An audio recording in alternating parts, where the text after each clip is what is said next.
Are you ready? The Philadelphia Eagles are Super Bowl champions. I was right. Let's go! I'm the best. And here are your hosts, Jessica Town and Rob Lange. You're a jackass. Embrace the madness. What is going on? Oh, got an echo there to start the show, huh? Hello. Well, we are rolling from the beginning here. Welcome to another episode of The Madness. I am one of your hosts, Rob Lange, along with me as always, Jessica Town. Why is this happening this way? You're just struggling. It's your Wi-Fi. I blame your Wi-Fi. I blame everything. Anyway. I blame Howie Roseman. Can we blame Howie Roseman for that? We can blame Howie for whatever. I blame him for global warming, to be completely honest. I blame him for everything. I blame him for insurrection. I blame him for everything. I do. I blame him for everything. That's funny.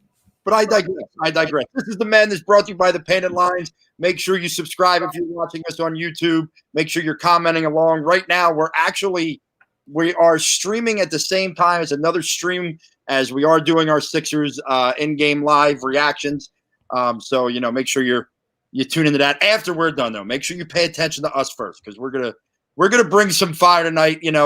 Jess, your tweet on Sunday morning said it best. I believe you said, "Can't the Eagles just give me one Sunday morning?"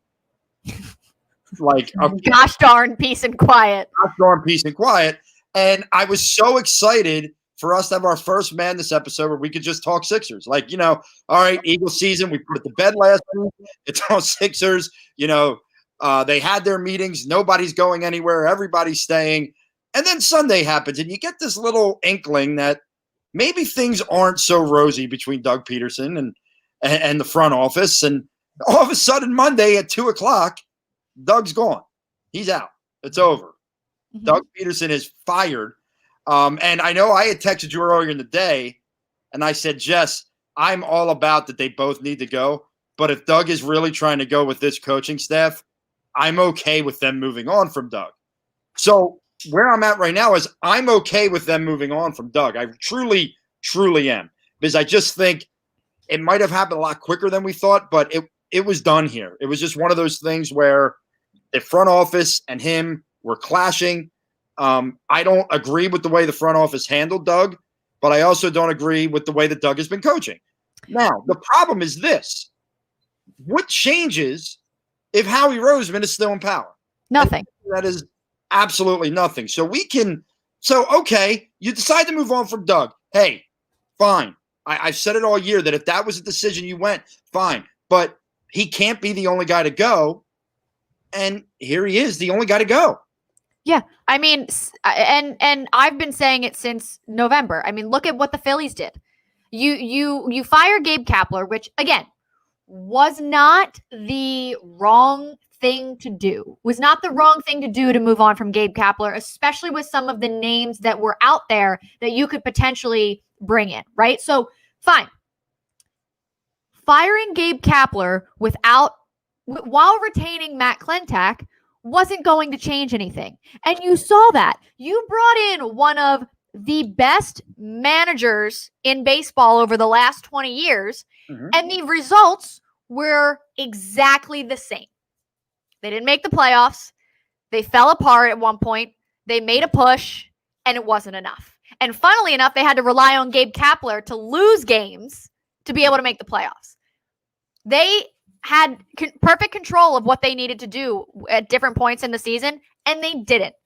So it's history repeating itself. So, and I think that the Sixers obviously, did it in the right way. They obviously fired Brett Brown, but they brought someone else in that knew what they were doing. I don't think that, Howie Roseman knows what he's doing at all. The Super Bowl, and we talked about this years ago. You remember when we sat there and talked about how people were just so blinded by this Lombardi trophy? We had a full episode on it. And people just ripped us. I actually went back and looked at I screenshot some of the really mean comments. Yeah, because you ended up that you took that episode and turned it into an article. You wrote an article about the blind trust of Howie Roseman. I said, it's a dangerous game that we're playing off of 1 year. Yeah. And I went and I went and looked back at some of those comments, and they're hilarious about people just totally bending over for Howie Roseman. It's so aggressive. It's absolutely ridiculous. And, it's a shame because of what happened. And my point of the article was the Eagles team was the reason they won the Super Bowl, in my opinion, had nothing to do with the roster construction. It had honestly nothing to do with the talent. It had everything to do with the way that they stuck together as a team and the chemistry that they had and what they were just able to do that was so special. That team was so special, and it wasn't because of the talent. And that's what people – and then they stopped. That stopped happening. So Howie Roseman's ego grew, and then everybody else wanted to be, I'm the reason we won the Super Bowl. No, I'm the reason we won the Super Bowl. No, it was me. I'm the reason they won the Super Bowl. Really? It was none of y'all. And all the people who were the reasons aren't here anymore. Yeah, and it's one of those things that we almost should have seen coming, right? Whenever the first Eagles team was going to win a Super Bowl, egos were going to inflate. Now, we thought that Doug Peterson was above an ego, right? Like, he just seemed like that OG golly guy. Like, ego was not really – well, you saw it right away. And I made mention of this. I don't know if it was on this show or one of the other shows I've done. He goes out and writes a book. Like he's the first. We talked about that. We did. Yeah, like he's the only coach to ever win a Super Bowl. He goes out and writes a book. And you just watch his ego, and then the statue goes up. And then you just saw this side of Doug where he became a liar to everyone. He thought he never took blame for anything. And look, I will be honest with you. I will always be grateful because Doug gave us the first Super Bowl in the city. But I'm not sad to see Doug go. I'm not sad to see Doug go. And I know everyone said, oh, he'll get a job right away. And maybe a team probably would have. But there's a reason Doug's taking a year off if it goes down that way, which it seems to be. Right. And I think the reason is he has to do some soul searching before he takes another head coaching job. Because, first of all, he allowed himself to be bullied. That's first and foremost. I mean, it's not right. And don't get me wrong. Howie's a snake in the grass. Like, Howie is the worst of the worst human beings. He's just that guy. And Jeffrey Lurie is a fraudulent Jerry Jones in the sense that he tries to play the good guy where Jerry Jones is just a creep. But Jeffrey Lurie's doing the same thing. He wants to be involved in everything. That's not your job. Someone said, go back to when he took ownership of the team in 99, whatever year it was, years ago. And he says, I don't want to be involved in the football decisions. That's what my people do. Well, you lied, Jeff. You lied. You try and get involved in everything. There's so much. I mean, as fans, if you're not already infuriated with what's gone on, you should. I mean, I personally am angry because, do they think we're that stupid to see what's going on? It's infuriating that they think we can't figure out all this stuff that's going on, and that everything all of them have said in their press conferences are such BS at this point that I mean, just simple things like, Rob Motti asked the question the other day, fans are blaming Howie. What do you have to say about it? And his response was like, well, I think that Howie surrounds himself with great people, and we have at least 5 people, in the organization that'll be NFL GMs at some point in their career. I couldn't give less of a shit how many people are going to be an NFL GM in your organization. They'll probably be bad ones if they learn from Howie Roseman, because he's a terrible one. Yeah. And just Malcolm Jenkins said it, right? It's the lack of respect. It's I mean, I don't know what is so warped in his mind. Loyalty to guys from the Super Bowl year. All right, fine. Let me know why that's Jason Peters and Alshon Jeffrey, but not Malcolm Jenkins and Zach Ertz. Mm-hmm. That doesn't make sense. And to a lesser extent, and people are going to say, "Oh, here you go, you're back in Carson Wentz." Yeah, Where was the loyalty to him when you draft Jalen Hurts the way you did? right. I mean, like at the end of the day, like there's quite literally there's no excusing Carson Wentz's poor play this season. No, There is none. He was awful this season, but there's also no reason that we should be having this quarterback conversation because Jalen Hurts should have never been drafted. Right.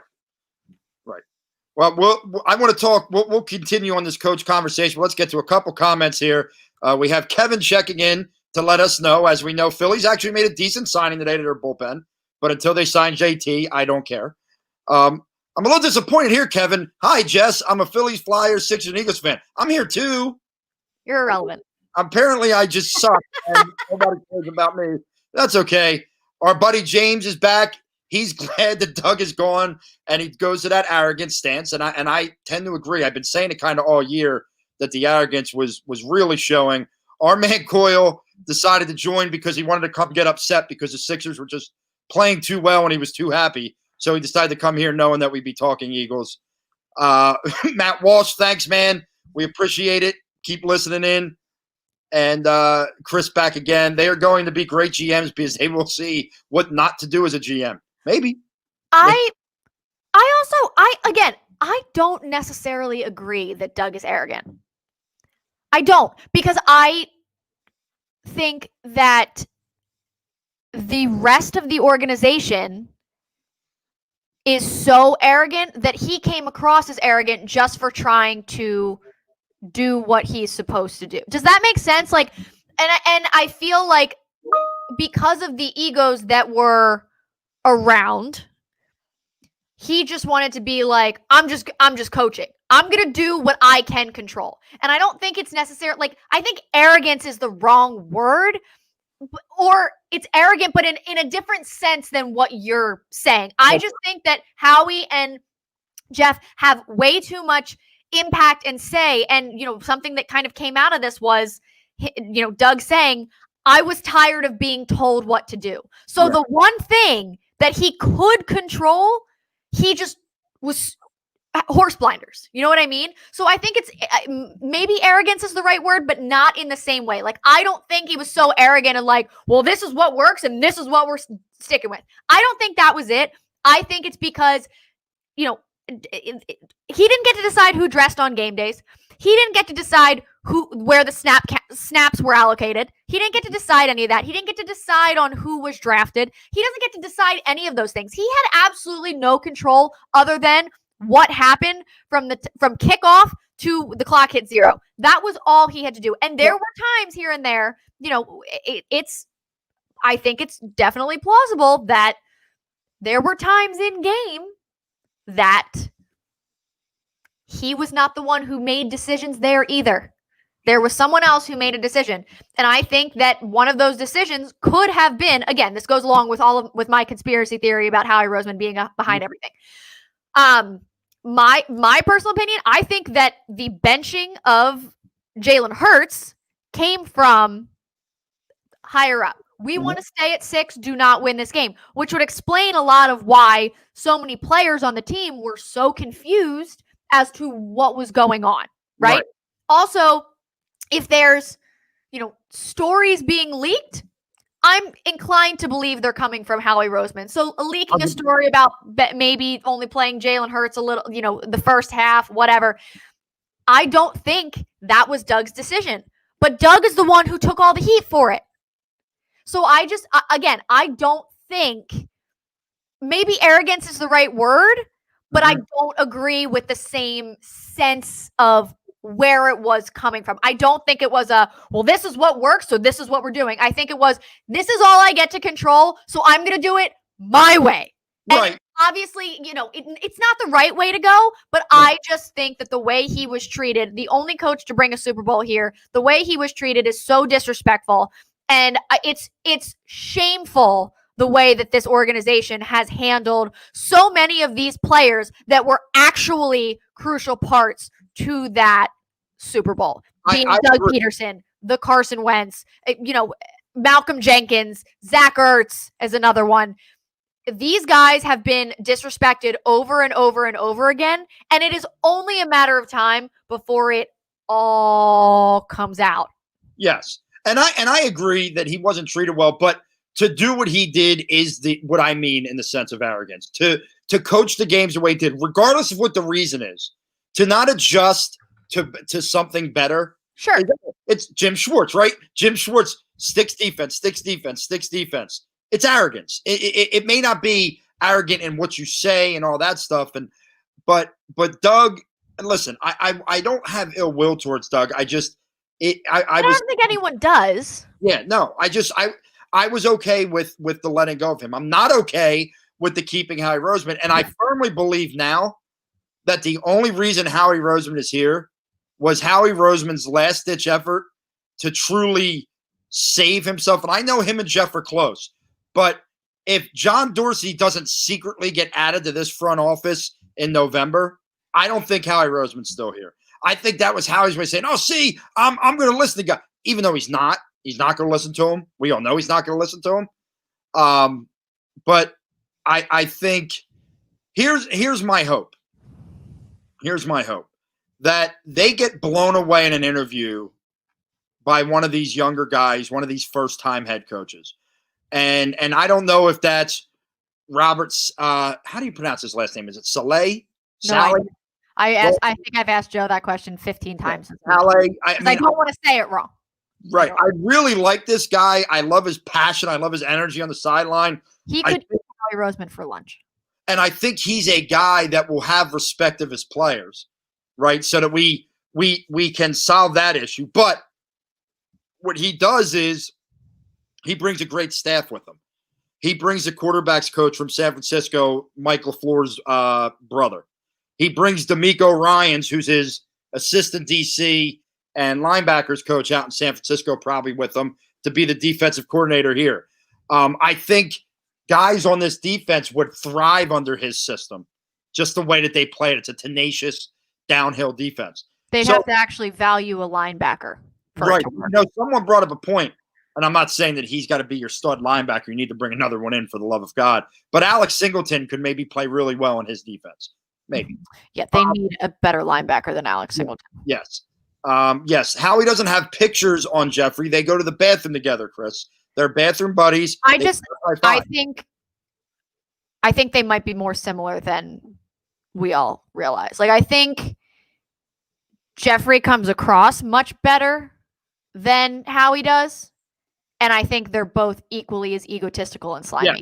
And that's why they get along. 100% agree. 100% agree. So and they don't, and it's a little bit of that little man complex that they don't like being told no. Yeah. So they're and which is also why I can't see them hiring any one of these young studs, because they need a yes man. Right. Well, and we'll see. I mean, my hope, like every time Jeff Lurie has hired a coach, okay, going back to, they've been very different, right? He hasn't really hired the same type of coach ever. He hired Ray Rhodes, who was stern disciplinarian, right? Andy Reid was his quarterback's coach who came out of nowhere, but obviously, ended up getting a lot of power within the organization. Then they went and drafted the big sexy name, Chip Kelly, which was a mistake. We all know that from the sense of coaching. And then you went with the good old boy, Doug Peterson, the yes man. And hey, it worked for a year, but like we've said, there was a lot of other factors to that. But I want to talk about some of the other names. Here's a guy I don't want to see. And James brings it up about Lincoln Riley as a trap. Yeah, I think it's a trap. You're talking about a guy who's been a head coach at college for 4 years. I know it's that sexy name, and he coached Jalen Hurts and all this other stuff. But let's face it, how often do these work? How often do these college guys come up here and work? Like, I'll be honest with you. Everyone's thrilled Urban Meyer's in Jacksonville. To me, Urban Meyer could easily pull what Nick Saban did with the Dolphins. I don't put it past him. And Lincoln Riley could be Chip Kelly. Now, I don't think, Hasn't he already said that he's not going anywhere? Yeah, but I just mean as one of the names that you've seen thrown out there that because Howie's got the relationship with, like, I don't want that. I don't want you going that route or Ryan Day. And now, actually, Ryan Day in Ohio State's a little different because he's coached in the NFL as a positional coach and stuff like that. Mhm. But still, that's not what I want. But like Joe Brady, I love. Why do I love Joe Brady? Well, because look at what he does with wide receivers. He makes wide receivers really good. And oh, by the way, when the Eagles pick at 6, there's kind of a good one that Joe Brady developed in the name of Jamar Chase. So that, there's that connection. I'm starting to get worried neither of them are going to be there at 6. I'm starting to think Devontae Smith will not. Because I think we're going to see a lot of quarterbacks go.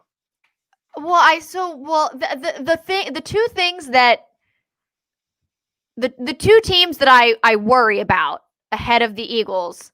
So, okay, you have Jacksonville, you have the Jets, right? Like they could both take quarterbacks, fine, whatever. Mhm. But then you've got the Miami Dolphins at 3, who do we know if 2 is it? Not sure. But can you hear my dog doing zoomies in the background? She's going nuts. She's having a good time. Yeah, she's having some fun. But what's the best thing for the Miami Dolphins to do is put as much talent around Tua as they can, see what they get out of Tua, and then decide if he's the guy or not. Right. So they could potentially take somebody down there. Then at 5 is the Cincinnati Bengals, who again, good young quarterback. AJ Green's getting older. What's the best thing for them to do? Get as much talent around their good young quarterback as they can. I worry that neither of them are going to be there at 6. I genuinely worry. Here's what I hear. I think Miami picks at 8 as well. Mm-hmm. I can see Miami trading out of the 3rd with a quarterback needy team, a team that wants to come up.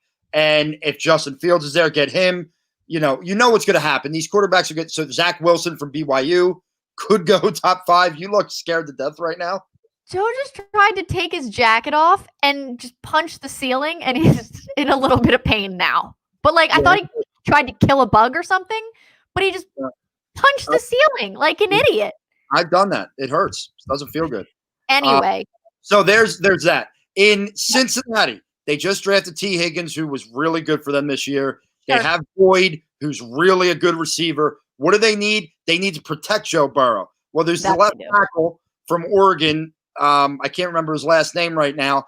I think Cincinnati goes offensive line first and foremost. Our man Michael Small joining us. He thinks Miami's definitely taking a wide receiver, and they could. But I think they are. I think they will take one of the big ones right there, and then maybe trade away from 8. Yeah, and then Cincinnati, I think, goes offensive line. And then who's the other team ahead of the Eagles that I'm missing right now in my head? The Texans, right? The Texans? I think it's the Texans. I'll look right now. NFL Draft 2021. Who's in this top 10? There it is. Penei Sewell is the offensive tackle that I think the Bengals take. Oh, stop it. Still got nothing, huh? I still got nothing. I got absolutely. We are in radio silence, ladies and gentlemen. Yeah, my bad. It's the Atlanta Falcons. My bad. Okay, I gotta be honest. Right, because the Houston Texans don't have a 1st-round pick. That's why the Miami Dolphins are sitting there at 3. Yes, that is correct. Very smart thinking. So because they are stupid. Atlanta's not going to draft a wide receiver, right? They're not.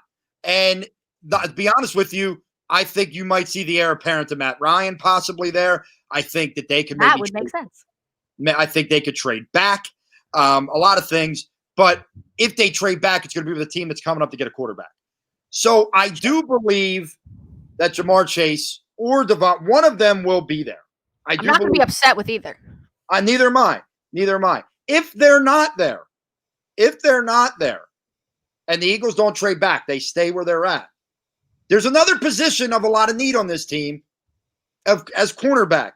There's this guy that played on Alabama, Patrick Surtain, the 2nd or 3rd, or I don't know which one he was. But regardless, he's kind of good. So you can still get a stud player at a position of need, and I'd be okay with that. But back to how we got onto this is, somewhat, for the longest time, I'm thinking, okay, yeah, this job is not desirable. No one wants this job. But you got to remember that most of the big names out there this year are first-time head coaches who are just looking for an opportunity. And for example, there's a guy like Eric Bieniemy who people are thinking is going to get shut out again. Well, I don't want him here because I don't want him to be the scapegoat in 3 years. And that just feeds into the negative discussion around a black head coach. And I don't want the Eagles to go anywhere near that. Do I want Eric Bieniemy as the head coach of the Philadelphia Eagles? You bet your ass I do. Right. But I don't want the Eagles to have any part in that because again, it's going to be. I was talking to I was on ESPN Las Vegas earlier this week, the same day Doug got fired, but they said to me, they were like, "Is it another process?" And I was like, "Yeah, like that's what it feels like." And I don't want them to go through. So I mean, in football, the window's smaller, right? Like it's smaller than a 7-year process, right? But it's essentially it could be the same thing. Like they let Brett Brown hang around for a couple years after, but he couldn't get them over the hump. They had to get rid of Brett Brown and bring in a coach like Doc Rivers to truly see what they could get from this team now after going through what they did. I just think it's hard to compare, basketball to football. I think it's apples and oranges when it comes to the process. You see it all the time that these teams have this real. I mean, look at the Eagles. The Eagles have made the playoffs, I think, 17 out of the last 21 seasons. And there's been a couple of 4-win seasons mixed in here. You can flip it. I understand that. But my point is, think about what has also happened. It's, Chip Kelly went 10-6 and they made the playoffs.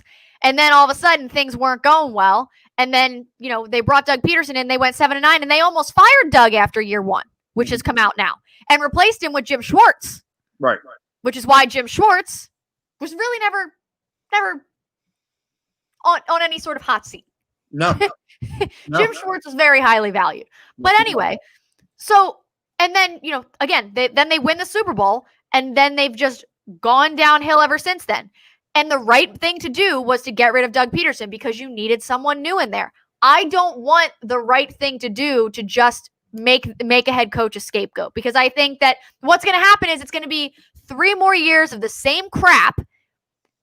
That coach is going to get fired. Howie Roseman's still going to have a job, and we're just going to keep going through this same damn cycle the whole time. And I don't want that to be how Eric Bieniemy starts. Like, I have too much respect, and I like Eric Bieniemy and what he's done. I don't want that to be how he starts. Well, no, I agree with you, but I can't sit here as a fan and worry about that. I need to get the guy that I think can get the most out of the players, whoever is here.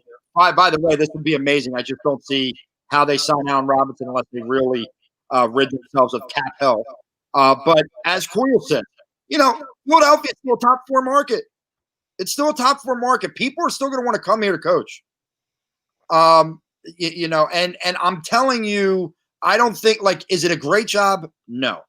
But also, I'm sorry, but there's nobody that willingly has listened to some of this stuff from Doug Peterson, some of these little different things that have come out here and there. He had no control, tired of being told what to do.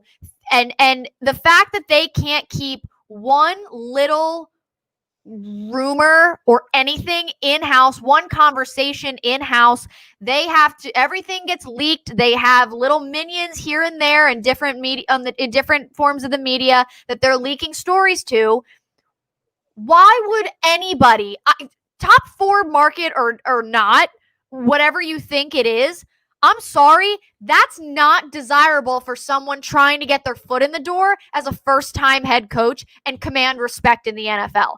That is not appealing. It's not. Well, I'm not saying that it's the most appealing job. What I'm trying to say is I think someone would accept the job. I think especially say one of these guys like Carson, and they want to, what if it's Dabble from Buffalo? Now, I don't think it is. It sounds like he's going to end up with the Chargers, but here's a guy who fixed Josh Allen, right? Maybe he likes the idea of that shot. I don't know. I'm just trying to say that. But again, that's also having to put some sort of. I guess I don't think it has to be Mike Kafka.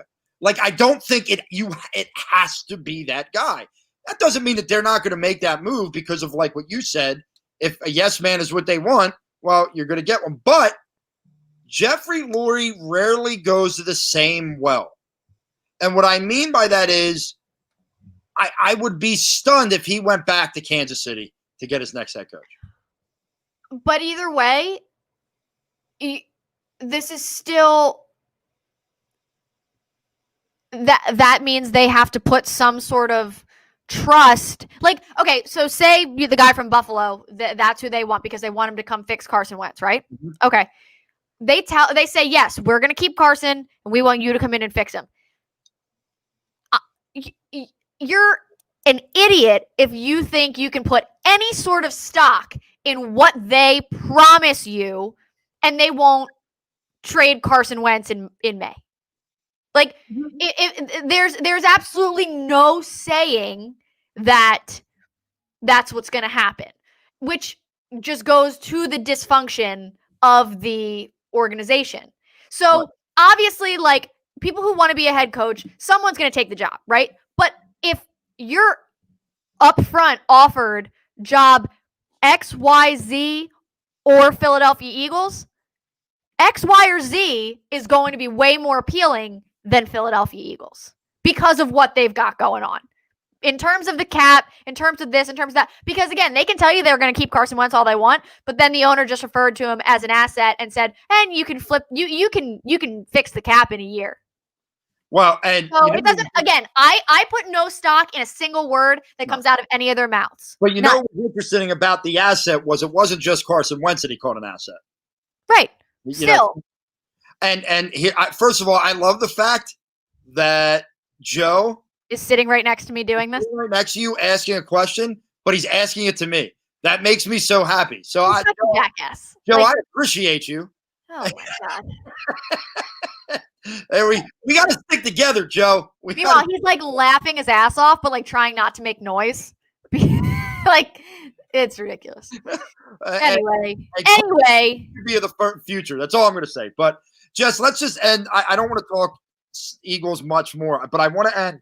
If you had to make an assumption of who was going to be the next coach of the Philadelphia Eagles, who are you going to assume?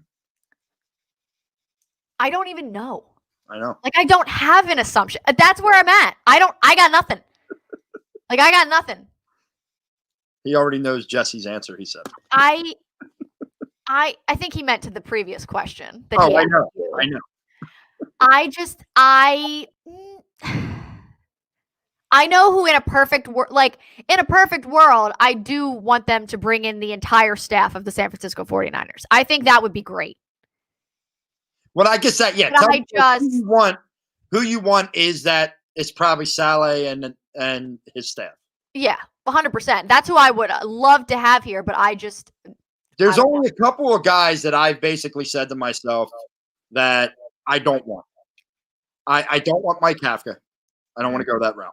Sure. I don't want Josh McDaniels. I don't want to go that route.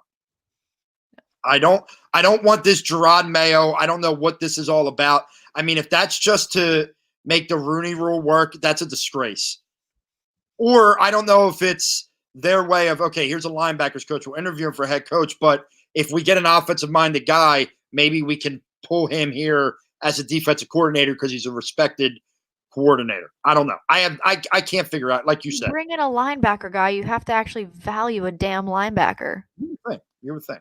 I don't want Lincoln Rock, but like if I had a top three of who I'd want it to be, I think it's Saleh, and I know I'm saying his name wrong, and someone's going to make fun of me.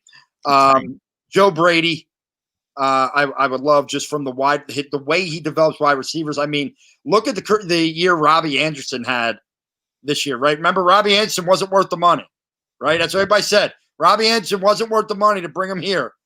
Like, just run out the old treads. Don't worry about Robbie Anderson. The Sixers couldn't trade that second-round pick they had. Yeah, yeah. Robbie Anderson had a career year under Joe Brady. So Joe Brady, and outside of that, like I would like Dabble, but I just don't see it being a possibility at all. Where the other two, there might be a better chance. But I'll be honest with you, if if they went Deuce, I don't think I would hate it. I don't think I'd love it, but I don't think I'd hate it because he has the respect of the locker room. Yeah. And I think that's very, very important. And I think he's a motivator. Look, when a guy that is playing in the playoffs tweets out his recommendation of Deuce Staley as the coach and Malcolm Jenkins is a guy of credibility and class, that means a whole lot to me. That means a whole lot to me. I'd be really okay with Deuce for everything you just said. I think it would be with him as OC. I'd be all on board. If you got Jim Caldwell to come here and be his offensive coordinator, I'm all right. I would be. I think Deuce is a person who wouldn't be a yes man, and I don't think he would take that. He just doesn't strike me as that kind of gentleman. And I just think that's what I just think the respect that he has from the players and from that locker room already would really do a lot to make what the Sixers. Sorry, I'm watching the Sixers. What the Eagles are going to go through for the next 3 to 5 years and some of the ups and downs that they're going to have. I think having a guy like Deuce in there who the players already know and the players already respect will make this a lot. It'll go a lot smoother, in my opinion. I agree. Especially because he's also, like Doug Peterson was, he obviously he played here, right? And everyone loves him for the Super Bowl, but Deuce is one of those guys who he's like, everybody loves Deuce, right? Like his career is so great, like everything about him. Deuce has made it through the last 3 Eagles coaches. Like the next new guys come on and said, "No, I want you to stay. I like you." Right. Like, So I think that having him at the helm of all this would be very, very helpful. Yeah, I would. That might be selfish of me because I think it might be helpful for me and my mental stability. But but that is also like my one downfall with Deuce is I'm really looking for just a new regime. You know what I mean? Like, and Deuce has been here, and it's not a knock on Deuce. It's just a personal preference. But the Eagles would run the football consistently for 4 quarters. I just hope he stops. That is a change. I just hope this running back, if he's going to do a running back by committee, actually have other guys that you should be able to give the ball to. I'm just going to put that out there. But we are moving on because I would talk. First of all, Jess, we are obviously doing this while the Sixers are on, and they are rolling tonight, which is what Joel Embiid just hit a 3 not that long ago and was mocking the Heat bench. I mean, this is everything I want in my life. Yeah, I mean, look, I understand what the Heat have out there and all that, and I get it. Although Joel only having 8 points is rather upsetting. It's going to hurt me tonight. Wait, who? You said Joel Embiid? Yeah. Joel Embiid and Ben Simmons, neither of them scored in the first half, but the Sixers were still leading by 15. And right now, Ben has 8 points, 9 assists, 6 rebounds, 2 steals. 2 steals. So, not a great night scoring for Ben, but he's making use. And here's what helps tonight, right? I would love to know how many of his assists are on threes because I watched 4 in the last couple minutes. Well, and look, you got Shake Milton's got 19 points tonight. Shake Milton hasn't missed. Yeah. Well, he's 6 for 8 now. He's now missed twice. Dang it. Maxie's got 13. I have a question. What on God's green earth does that headband on Kelly Olynyk's head do? What is that supposed to do? Hold on. I'll see it in 30 seconds. Remember, I'm behind. Right, you're a little behind. They're still playing the drums on my dental floss. It looks like dental floss wrapped around his head. Okay? I can't wait. It does nothing. Anyway, I digress. You see what I mean? I see it now. Yeah, okay. But that's the thing. Literally, Ben Simmons and Joel Embiid did not score in the first half of this basketball game. And they had 73 points. And they were leading by 15. Yeah. They did not have a bucket. Neither of them. But this is what you love to see. Guys that can also score. Yep. It makes my heart so happy. And Sam and I talked about this on our live earlier, but the best thing. Yeah. Oh, he's got such a want to punch in the face. 100%. 100%. one of the things that silver lining of these COVID issues. Oh, Ben Simmons. Oh, I'm looking forward to 30 seconds from now. Oh. Anyway. By the way, Ben Simmons is just getting the ball in his hand to throw it in right now on my TV. Oh, okay. So you're behind because I'm now two possessions ahead of you. Yes. Here we go. Ben with a little pick. Are we going to throw an oop to him? No? See, now I'm excited. Oh, he's going to dunk this bad boy. Yes, sir. These are the things I love. The little aggression. Yes, listen, I get it's the Heat G League team, but this is what you're supposed to do to that team. Yes, but that's the thing. They didn't the other night, and that's, we like this.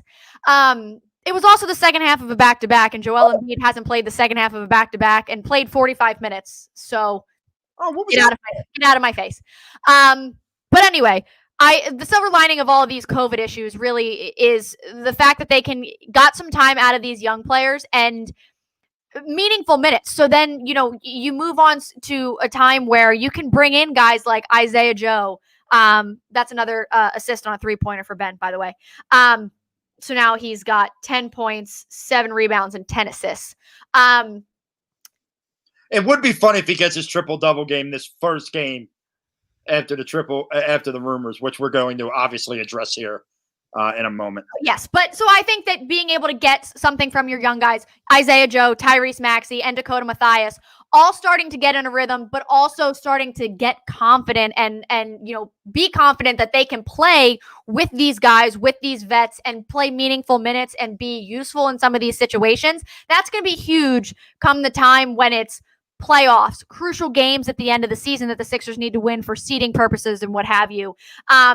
That's going to be really important to have these guys that if someone gets in foul trouble, God forbid someone gets hurt, having a young guy that can step in and is confident that they can be effective, that's huge. And yes, that's all I want. Isaiah Joe to take Furkan Korkmaz's minutes. Beautiful thing that injury to Furkan will end Furk time. And Nadir, who is a big listener to the Painted Lines channel, is the biggest Furkan fan in the world. He's crying in a corner somewhere, and I feel for the kid because he loves himself some Furkan, and Furkan has lost his job between the way Maxey's playing. You're not going to limit Maxey. Tyrese Maxey started tonight instead of Shake Milton. Well, I think they should continue that. I will continue to say this. I think Shake is a great sixth man. What about when Seth Curry comes back? Does he get back in the starting lineup? I think Seth should be in the here's what I think you do. I don't think they'll do it. I think you put Danny on the bench. You go Tyrese and Seth, and you let Ben be the point forward. You still let him bring the ball up, handle the rock, all that stuff. But now you got your two guards, and you go Tobias, Ben, and Joe as your front court. I mean, it's okay. Joe's just doing basketball moves with no basketball in our living room now, listening to you talk about that. He got pretty excited. Yeah. I will say Ben Simmons is a fantasy basketball gold mine. I should have played this year. I've never played fantasy basketball. I didn't play fantasy football this year, and we decided to do fantasy basketball, like as our little friend group. And it's my first time playing fantasy basketball. It does take. You have to remember about it. You can't forget, otherwise you are absolutely screwed. Yeah. But Ben Simmons has 40 points right now for me. 10 points, 7 rebounds, 10 assists, 2 steals. Yes, sir. How did he just score 30 points that quick when you first? I was like, I know I'm 30 seconds behind, but there's no already. No, fantasy basketball gold mine. You know who else is a fantasy basketball gold mine? Miles Turner. Let me tell you. All right. Well, anyway, you heard it here, folks. Go get him. Go get him. Pick him up. Do it. Speaking of not making moves, obviously the Twitter world, especially here in Philadelphia, was a buzz yesterday. After James Harden's comments after Tuesday night's game, it became abundantly clear that he was going to get moved. And man, did the negotiating through social media begin. Everybody was involved. This guy's going. The Sixers are the front runner. Well, James Harden goes to Brooklyn. And I have to say, and I know what James Harden can bring from an offensive perspective, but I think this was the right move for the Philadelphia 76ers. I am not at the point that I was maybe last year by saying I never want to trade Ben Simmons. I'm not saying I want to trade Ben Simmons. Mhm. I'm saying that I could be talked into it for certain guys that may or may not be on the trade market, a la Bradley Beal. Mhm. Okay. But with everything going on, the fact that the Sixers with their starting lineup intact is 7-0, the fact that they've been before tonight wiped away because of COVID over the last week and a half. Mhm. I just didn't feel like you needed to make that move at this point. I agree. I didn't want. There was no way, shape, or form where I wanted James Harden here. Period. I just think Oh, we that all of the baggage that came with it, and I mean, everyone wants to keep saying, "Oh, well, you can lose the weight." He's massive. large. Like, he is so out of shape right now. And he's averaged, 17 points per game over their last 5 games. And people are like, oh, well, he's still averaging 25 and 10. Shut up. Look at the way he's played these last couple games. It's bad. And I don't care. Last season he said, I want to be in Houston forever. A week ago, he said, oh, I think we've really got the chance to do something special here. Mm-hmm. I don't care if he says now he wants to be in Philly. That could change when the wind blows in a different direction. Mm-hmm. So I don't think that you trade a 24-year-old Ben Simmons, a 23-year-old Matisse Thybulle, and a 20-year-old Tyrese Maxey and an insane amount of picks for a 31-year-old on the back half of his career, out of shape, extra baggage, spending too much time and money at a strip club, especially during a pandemic, James Harden. Delilah's was very upset that the move was not made, I was told. The Houston economy is going to suffer. Yeah, but sources tell me Delilah's in Philadelphia was very upset. They had their buffet all laid out ready to go. Now they're looking for some PPE money from the government that they were expecting to get from James Harden. So a little disappointment. So I just, I don't know. There was no part. Again, I still don't want to trade Ben Simmons. I think regardless, I think Ben Simmons and Joel Embiid more than deserve a full year with a legitimate roster with a legitimate head coach. I think that they, based on their performances, what they, some of the ups and downs and trades and this, that, and the other thing, and the process and Colangelo's burners and all of those things that they've been through, I think they deserve a full year. Not like the what ifs would be too much, in my opinion. I think they deserve a season. Now, again, I agree with you. And a Bradley Beal, I could be talked into that. That's way different, in my opinion, than James Harden. I just think that, James is what he is. He would have to completely change the way he played basketball to play here. And he is what he is. That's not going to change. And he's not getting any better. He's actually only going to get worse from anything we've seen at this point. And I don't want to hear multiple-time scoring champion. I don't care if he's a former MVP. He's never won a championship, and there's a reason for that. Mm-hmm. It was not worth it, in my opinion. And look like idiots again. Remember the last time they traded an asinine amount of picks for a star? Yeah, when you look at what the apparent offer that Sixers would have to give up was Maxey, Thybulle, Simmons, and all the picks. Right. It's too much. It's too much. It's ridiculous. It's just too much. And for Howard Eskin to say Daryl Morey was too scared is stupid. It's just so stupid to make that comment because he wasn't. Also, apparently there was another story that came out today that the Rockets they never had any intention of accepting a deal from the Sixers. They didn't want to do a deal with Daryl Morey.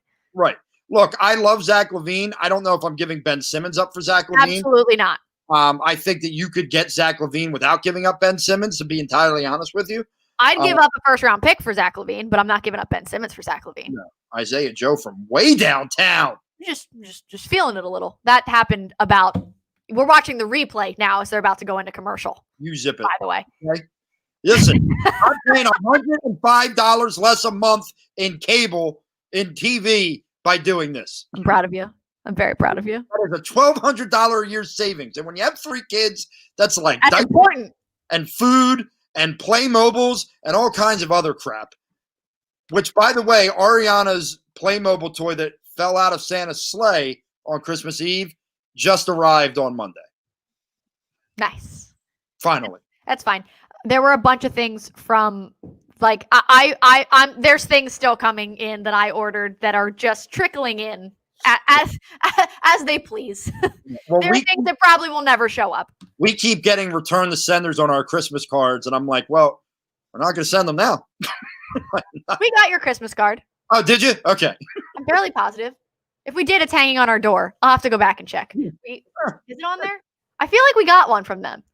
I feel like I saw your children and was like, this is the cutest thing I've ever seen. Yeah, it's just children. Definitely not us. They're adorable. They're just so, Joe, here's the deal. Yes, we did get it. I got a thought. He went to check to make sure. It's hanging on our door. Joe, I myself, before the first game of the season, put a $10 to win like $250 bet on Shake Milton as 6th man of the year.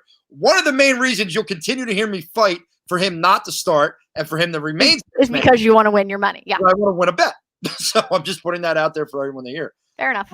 But look, I mean, here we are, right? The Sixers up 20 points your third quarter is probably over. No, yes, third quarter is over. Yes. Are they still up 20? They're up 20 points, if that helps. Okay, so that means that Miami's not going to score on this possession. But 98 points at the end of the third quarter. 98 points. And Ben and Joel literally didn't score in the first half. Yeah.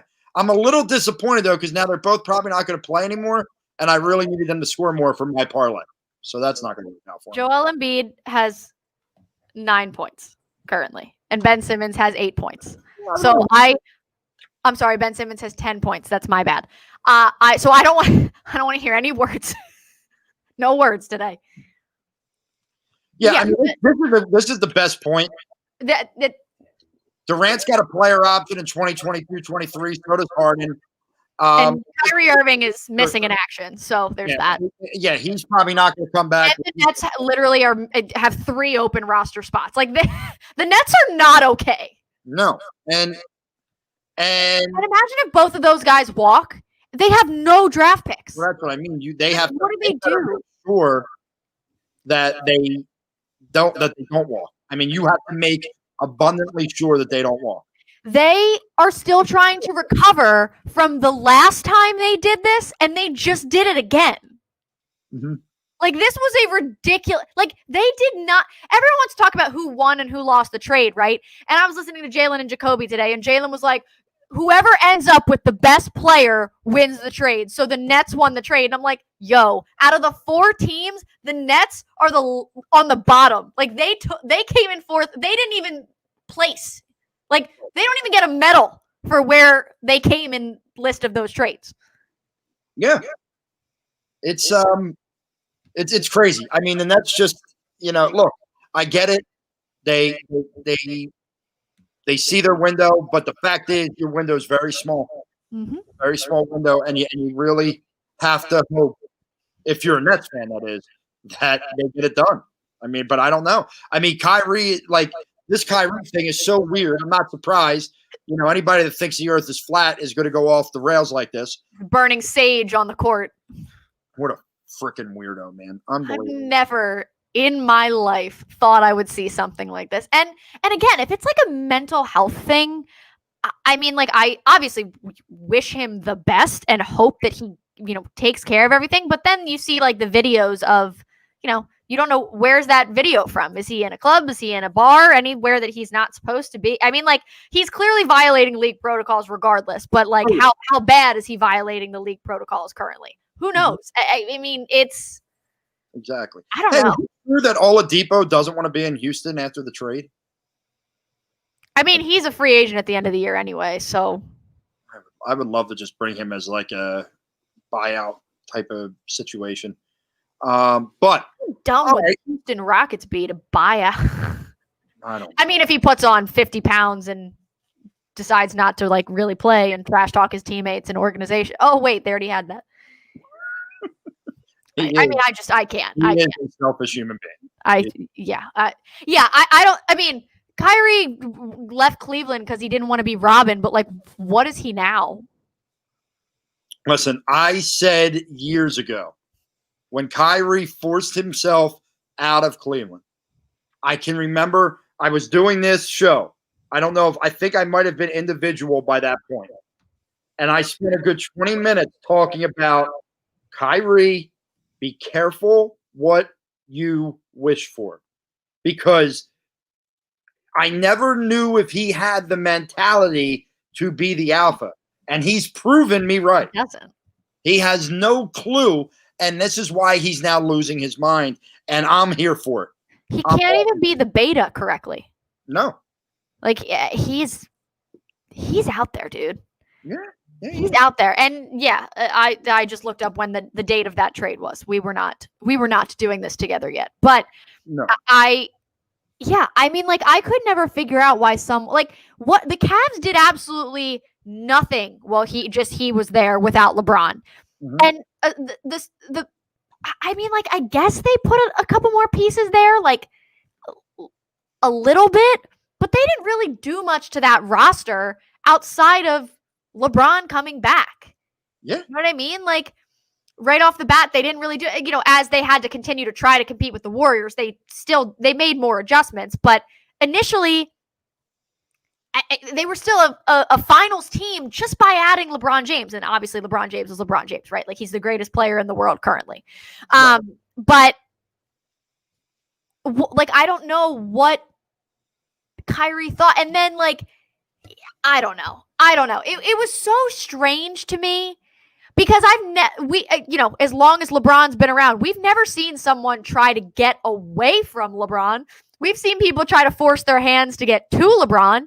Never someone forcing their hand to get away from LeBron. You're just walking away from a guaranteed finals appearance. Like, what is your problem? You're an idiot. Right. By the way, our man Vasilios checks in, and Vasilio is amazed that at this moment there are 3 live streams happening for the Painted Lines. Okay? But really? Vasilios, that's how we do things.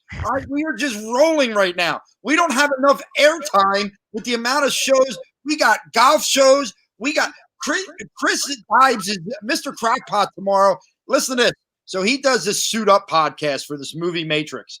He's waking up at 4 a.m. tomorrow for a live watching of the new Marvel series on Disney Plus, WandaVision, before he goes to work. All right, we're doing things middle of the night here at the Painted Line. So if you're not subscribed, or you know someone who's not subscribed, get their asses subscribed. That doesn't sound like any kind of fun. Who does that to themselves? It is for him. I mean, good God, that sounds horrible. There are very few things in the world that I would wake up at 4 a.m. to do. Very few. Like, very few. Going to Disney World is one. I don't wake up at 6 a.m. Yeah, going to Disney World might be the only one. Which, by the way, Jess, you'll appreciate this. I can't wait. We were interviewing a potential new babysitter tonight. And she was from August of 2019 to January 2020, did the Disney college program. And I was just like, oh, that's all I ever wanted to do. That's all I wanted to do. One of my roommates in college, after, like, I think our senior year of college, people are ripping dives right now for the 4 a.m. wake up. One believes he's well, I mean, I think he just likes it. But what Coyle says, 100%. There will be tears in Mr. Crockpot's eyes at probably 4:30 as he's watching the episode. He's that into that stuff. He's that into it. I'm going to watch WandaVision this weekend, but I'm not getting up at 4 a.m. to watch it. That doesn't sound like any kind of fun. That sounds literally terrible. Yeah, it really does. Yeah, Disney World. I'm trying to think if there's anything else I would wake up at 4 a.m. to accomplish. Maybe to go to an all-inclusive. Yeah, vacation. Disney World on top of the list, like leaving for a vacation. That's group. That's pretty much it. I'm telling you, I don't like waking up at 6 o'clock for work. No, I just don't like it. So Jess, we haven't done this in a while, but since we are kind of back into the quarantined world a little bit, I want to end the show with a little bit of fun. Chris Coyle said, I think I might wake up. No, you're not, Coyle. The only way, Coyle, you know what else we wake up for? Tony Bradley at 4 a.m. I'd wake up and watch Tony Bradley play basketball in China at 4 a.m. because that's the next that makes you the biggest idiot on planet Earth. That's the next time he's probably going to be able to play is in China. So we're just going to put that out there. But Jess, have you started watching any new shows? Because I don't think so. I am still working on getting all the way through SVU from the very beginning. We stopped watching it for a little bit because sports started again. So there were always sports on our television.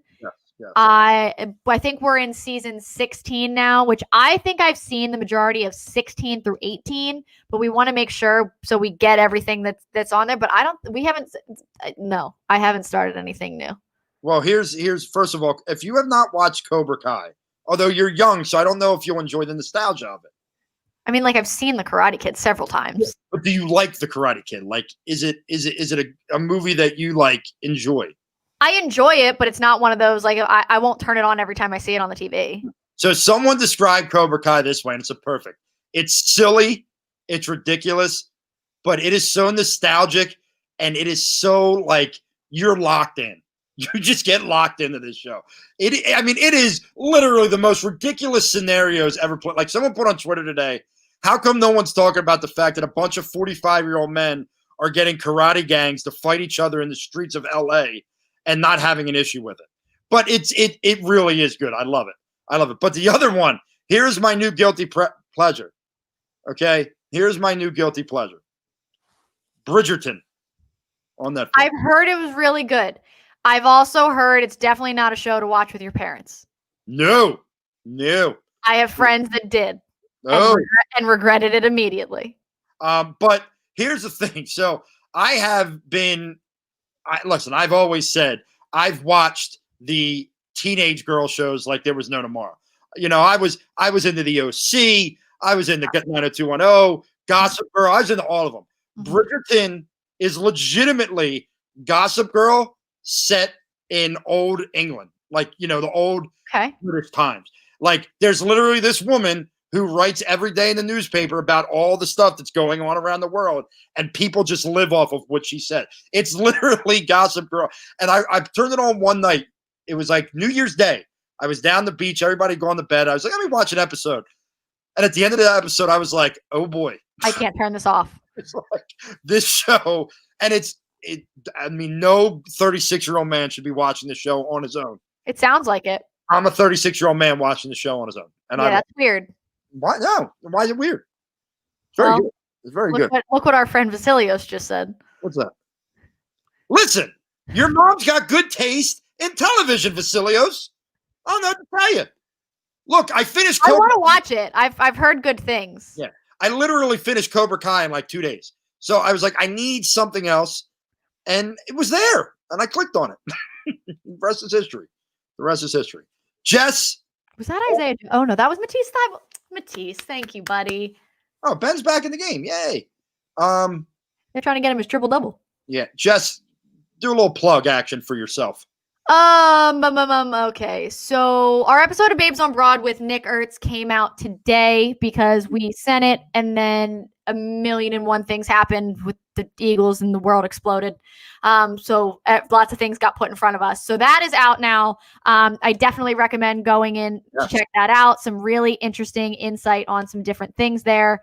And then really just kind of, we'll have episodes coming out where we'll do our Doug Peterson episode next week. We'll talk about some coaching rumors. If they hire someone before then, we'll talk about that. And just keep an eye on the Babes on Broad Twitter account so you can vote for which game each week we will do a pregame show for. Obviously this week was a weird one. We just picked one because we didn't know if any of them would get postponed. And then we realized that the NBA hates the Sixers and none of them will get postponed. So we just did one tonight. Oh, look at that elite defense. They're showing a bunch of names of who's not available for the Heat right now. Oh, wow. What in the world? YouTube TV, baby. We're streaming. Threes have the Sixers hit tonight. My God. They are so much fun to watch right now. They are so much fun to watch. Oh, And how about the Flyers with the Open? That was also so much fun to watch. Yeah, honestly, it was like one of those games where they didn't really play a great game. And then the third period, they said, all right, enough's enough. We've had enough of this. I just laid it on Sidney Crosby, who we all hate. I also loved that TK's goal actually bounced off of Oscar Lindblom's head. So it got switched from being his goal to Oscar Lindblom's goal. That was cool. That was cool. I'm Yeah. a big fan of that. So we'll see. Maybe, look, I made a plea that our winter teams gave us something to root for. Please God. So far, so good. The Eagles have only gotten worse. So I didn't think it could get worse than like after week 17, and it's gotten worse. So I would love for the Sixers and the Flyers to just bring joy. Yeah, I'm with you. And maybe the Eagles actually make a good coaching hire. Yeah, well, let's not get our hopes up. Let's not get dramatic here. But you could catch me, Voice of the People. I'll be recording an episode probably tomorrow to put out this weekend. I have a feeling I'm just going to dedicate it to the Eagles front office. Mm-hmm. And, I don't know if I have to try and have an exorcism. So I may have a cross. I don't even know. I really don't know where this is going at this point. But so stay tuned for that. You can catch me on the live streams for the Sixers. I was thinking about hopping on the post game tonight, but I gotta be honest with you. I'm tired. I want to go to bed. I just want to go to bed. Fair enough. So I don't know if I'm going to do that. But we will be back. Make sure you are tuning into the Madness every Thursday night. We will be back talking. Hopefully the Eagles don't try and make it so that we have to talk about them again next week. I would rather just not. Yeah. If there's another Eagles story that comes out on Sunday morning, I will lose all of my marbles. Wait, who's Ivan? Provorov? Oh, okay. Come on. That makes sense. Sorry, Vasilio. Sorry, my man. We appreciate all the comments, all of you tuning in tonight. We'll be back next week. Until then.